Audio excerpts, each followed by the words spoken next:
ರಮೇಶ್ ಅವರು ಅಂತ. ಒಟ್ಟಿನಲ್ಲೇ ಈ ಬೆಳಗಾವಿ ಜಿಲ್ಲೆಯ ರಾಜಕೀಯದಲ್ಲಿ ಯಾವಾಗ ತೊಳ್ತದೆ ಗೊತ್ತಿಲ್ಲ. ಆದರೆ ಇದು ಒಂದು ಮಾತ್ರ ಸತ್ಯದಿಲ್ಲ, ಯಡಿಯೂರಪ್ಪನವರ ಒಂದು ಏನು ಇವತ್ತು ಹೇಳುತ್ತಾ ಬಂದದ, ಸಪೋಸ್ ಎರಡರಲ್ಲಿ ಒಂದನ್ನು ಗೆದ್ದರೂ ಸಹಿತ ಮತ್ತು ಯಡಿಯೂರಪ್ಪನವರ ಲೀಡರ್ಶಿಪ್ನಲ್ಲಿ ಬರುವಂಥ ಅವಕಾಶಗಳಿದ್ದಾವೆ. ಆ ಸಂದರ್ಭದಲ್ಲಿ ಯತ್ನಾಳರು ತೊಗೊಳ್ಬೋದೇನೋ ಬಂದ್ರೆ. ಆದರೆ ಒಂದು ಮುಖ್ಯಮಂತ್ರಿ ಸ್ಥಾನದ ನಾನಪ್ಪ 2028ರ ಒಂದು ಚುನಾವಣೆ ನಾನು ಮುಖ್ಯಮಂತ್ರಿ ಹೇಳ್ಕೊಳ್ಳುವಂಥ ಯಡಿಯೂರಪ್ಪನವ್ರಿಗೆ ಮುಖ್ಯಮಂತ್ರಿ ಆಗುವ ಅವಕಾಶ ಸಿಗ್ತದೇನೋ ಅನ್ನುವಂಥದ್ದು. ಯಾಕಂದ್ರೆ ಬಿ ಜೆ ಪಿಯಲ್ಲಿ ಈಗಾಗಲೇ ಅನೇಕರು ಮುಖ್ಯಮಂತ್ರಿ ಆಗುವ ಅರ್ಹತೆ ಪಡೆದವರಿದ್ದಾರೆ. ಅದರಲ್ಲೂ ಯಡಿಯೂರಪ್ಪನವ್ರ ತಮ್ಮ ಮಗನ ಈ ಒಂದು ಮುಖ್ಯಮಂತ್ರಿ ಸ್ಥಾನ ತಂದು ಕೂಡಿಸಿ ಹೋಗ್ಬೇಕು ಅನ್ನುವಂಥ ಒಂದು ನಿರ್ಧಾರಕ್ಕೆ ಬಂದಂಗೆ ಕಾಣ್ತದೆ.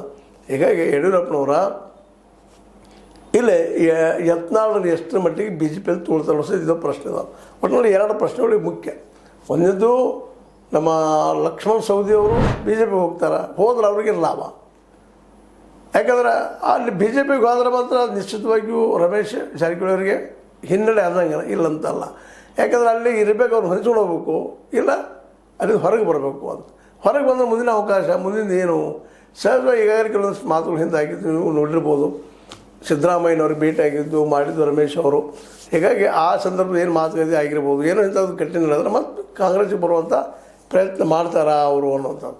ಇವೆಲ್ಲ ಊಹೆಗಳು, ಇವು ಹಿಂಗೆ ಆಗ್ತಾವಂತಲ್ಲ, ಅವ್ರ ಮಾತಿನ ಅಂದಾಜಿನಲ್ಲಿ ನಾವು ಒಂದು ಗೆಸ್ ಮಾಡುವಂಥದ್ದು. ಈ ದಿಶೆಯಲ್ಲಿ ಯತ್ನಾಳರು ಬಿ ಜೆ ಪಿಗೆ ಬಂದರೆ ಅದ್ರ ಹೊಡೆತ ಯಡಿಯೂರಪ್ಪರಿಗೆ ಬೀಳೋದ್ರಿಂದಾಗೆ ಯಡಿಯೂರಪ್ಪನವರು ಎಷ್ಟರ ಮಟ್ಟಿಗೆ ಅವ್ರು ಸರ್ವ್ ಮಾಡ್ತಾರೆ. ಮತ್ತು ಅದು ಇನ್ನೊಂದು ಮಾತು ಏನಪ್ಪ ಅಂದರೆ, ಯಡಿಯೂರಪ್ಪ ಅವರನ್ನು ಒಪ್ಕೋಬೇಕಾದ್ರೆ, ಯತ್ನಾಳರು ಒಪ್ಕೋಬೇಕಾದ್ರೆ ಅವ್ರದ್ದಿದ್ದು 2022